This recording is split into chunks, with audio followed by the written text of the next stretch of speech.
Every gun that is made, every warship launched, every rocket fired signifies in the final sense a theft from those who hunger and are not fed, those who are cold but are not clothed.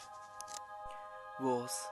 Some call it liberation, while other wars are called terrorism. Nations sometimes does it just to secure the power, the riches and the prosperity of its elite, while others does it just to get hold of the basic human rights that were denied from them.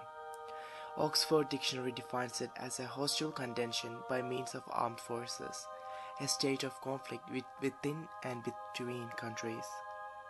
But we all know wars are more than this. It is more than just armed conflicts. So however we may define it, whatever the purposes may be, or whether we call it liberation or terrorism, at the end they are what they are. Wars. Wars of bloodshed, wars of violence, wars of human suffering. The 100 years after 1900 were without question the bloodiest in modern history, far more violent than any other previous era in our civilization.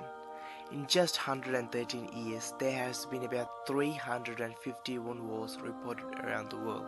These are the wars that killed, raped and ruined lives. Wars that destroyed economy, infrastructure and the environment of the affected nation. 351 wars. That's 3 times the number of war peace conferences that was ever held in this century. Little benefit that came or comes out of the war does not outweigh the consequences it induces. It does not justify the lives ruined and the lives lost. But this makes one wonder, whose lives are lost? Whose lives are ruined? Who are the victims of war? Is it people like Omar al-Bashir, the man International Criminal Court charged for genocide, war crimes and crimes against humanity?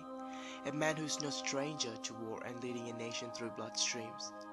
Al-Bashir's actions caused death of thousands of innocent civilians and displacement of about 2.5 million people from their homes. He caused a lot of wars, a lot of disasters, but does this mean he's affected by it? Or is it people like George W. Bush who are the victims of war? Although they stand at opposite ends when it comes to their principles of war, just like al-Bashir, former President Bush also supported war throughout his political career. His war on terror, which he declared on 20th September of 2001, led to years of war in Iraq, Afghanistan and Pakistan, tearing these countries even more from the vulnerable state it was found in, killing billions of people, killing millions of innocent people.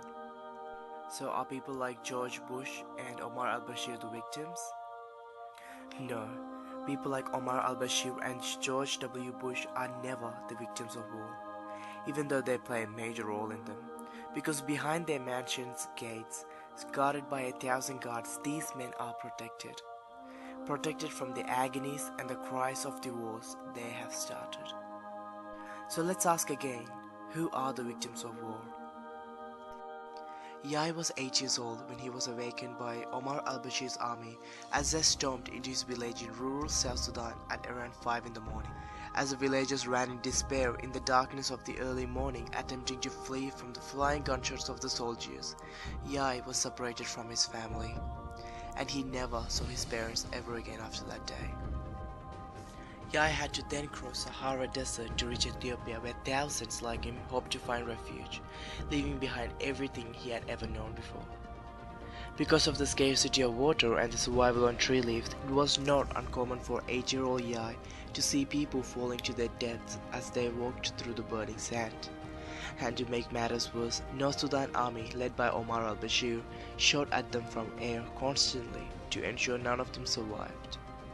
Even after reaching Ethiopia after 3 months' journey, malnourishment, disease and famine still plagued their lives. Now 33, Yai is still tormented by the memories of war. Because of the war, Yai lost his home, he lost his family and he lost his childhood. Yai is a victim of war. Now imagine that you're a woman. You're not rich and is born to a war-torn country. Wars have plagued your country for far too long. Wars you were not part of, wars you did not want. You dream of fleeing, of seeing a world without a war, seeing a beautiful world. Now imagine none of this were ever to happen because you were gang raped. And because you recognized one of your rapists, they cut your eyes out. While you cry in agony as your eyes bleed out, they continue to rape you. Now imagine you are Basame, because this is Basame's life. Basame is the victim of war. Arguably, war is a social justice issue that is covered most extensively by the news media. As a driver of political and social debate, through the images and narratives the news media releases, it is able to manipulate how the public understands, interprets, justifies and judges the war. The news coverage of a war even changes our interpretation of how importantly we take a war. The civil war that has plagued Republic Democratic of Congo is an example of a war the world chose to ignore due to lack of news coverage. International Rescue Committee estimates that 3.9 million have died as a result of conflict in Congo. Yet it received only a fraction of the attention other wars like the Iraq or the Afghan war has received over the years. Even wars that are covered by the news media, it is not uncommon for them to use this information as a tool for propaganda.